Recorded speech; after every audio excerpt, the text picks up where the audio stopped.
સુરત શહેરને smart city તરીકે ઓળખ આપવામાં આવે છે અને આધુનિક સુવિધાઓ, વિકાસ અને વ્યવસ્થાને ગર્વ લેવાય છે, પરંતુ આ ચમકતી છબીની પાછળ એક કડવી હકીકત પણ છુપાયેલી છે, જે તાજેતરમાં સુરત મહાનગરપાલિકાના મલ્ટી લેવલ પાર્કિંગમાં લાગેલી આગની ઘટનાએ બહાર લાવી દીધી છે। શહેરના વચ્ચોવચ્ચ આવેલું આ મલ્ટી લેવલ પાર્કિંગ લગભગ 400 થી વધુ વાહનોની ક્ષમતા ધરાવે છે અને રોજ લાખોની આવક કરે છે। 4 વ્હીલથી લઈને રિક્ષા અને મોટા વાહનો અહીં પાર્ક થાય છે, પરંતુ આ કમાણીની પાછળ સુરક્ષાની સંપૂર્ણ અવગણના થઈ રહી છે।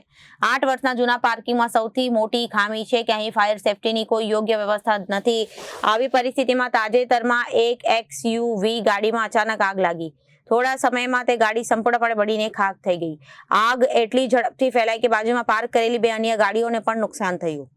સદનસીબે મોટી દુર્ઘટના ટળી ગઈ, પરંતુ જો સમયસર નિયંત્રણ ન મળ્યું હોત તો 10 થી વધુ ગાડીઓ આગની ઝપેટમાં આવી શકતી હતી અને માનવ જીવનને પણ મોટું જોખમ ઊભું થઈ શકતું હતું।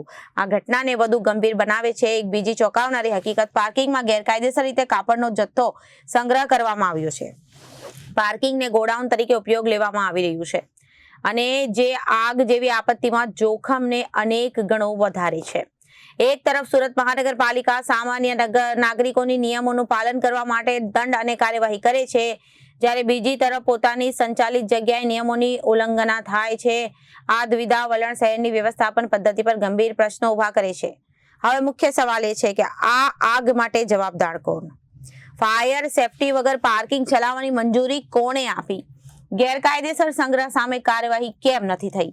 સ્માર્ટ સિટીનો દરજ્જો ત્યારે યોગ્ય કહેવાય જ્યારે ત્યાંની વ્યવસ્થા નાગરિકોની સુરક્ષા સુનિશ્ચિત કરે। માત્ર આવક વધારવાથી શહેર સ્માર્ટ બનતું નથી, પરંતુ જવાબદારી અને સુરક્ષા તેની સાચી ઓળખ છે। સુરતના નાગરિકો હવે જવાબ માંગે છે અને જવાબદારો સામે કડક કાર્યવાહી થવી જોઈએ, જેથી આવી બેદરકારી ફરી ક્યારેય જીવલેણ ના બને। यहाँ पर SMC वासु डेवलपर जो है, इन्होंने किसी भी तरह को इंतजाम किया नहीं है। करोड़ों रुपए की गाड़ियाँ यहाँ खड़ी होती है।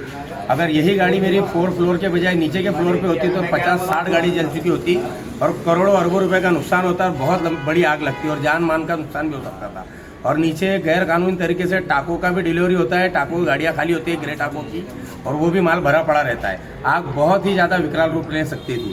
और यहाँ पर आप देखोगे तो ऊपर शराब की बोतलें भी पड़ी हुई है और आग भी लगाई हुई है। आग लगाते हैं लोग, कुछ कचरा जलाते हैं, ये चेक नहीं करते। कुछ लुखे लोग आते हैं यहाँ पर, पता नहीं क्या करते हैं, ये लोग बिल्कुल ध्यान नहीं देते। क्या कहना चाहते हो एसएमसी ऑफिसर? एसएमसी ऑफिसर से मैं यही कहना चाहूँगा कि जो मेरा नुकसान हुआ है मुझे नुकसान की भरपाई करके दे, या वासु डेवलपर मेरे नुकसान की भरपाई करके दे। लापरवाही किसकी क्या जाएगी? लापरवाही वासु डेवलपर की भी है, एसएमसी की भी, और यहाँ पर जो काम करने वाले हैं बंदे उनकी भी लापरवाही है। किसी भी तरह का कोई भी फायर सेफ्टी नहीं है। एसएमसी ने आज फायर सेफ्टी का सबका एनओसी और ये सब कंप्लीट करने जा रहे हैं, फिर भी उनकी एसएमसी की कंपनी है, आज उनके विषय में क्या कहना चाहिए? लापरवाही का किसी भी तरह का कोई भी सेफ्टी नहीं है, सिर्फ बोली हुई बातें हैं। यहाँ पर किसी भी तरह की कोई भी सेफ्टी नहीं है। हमने पूरा वीडियो बनाया, आप देख लो।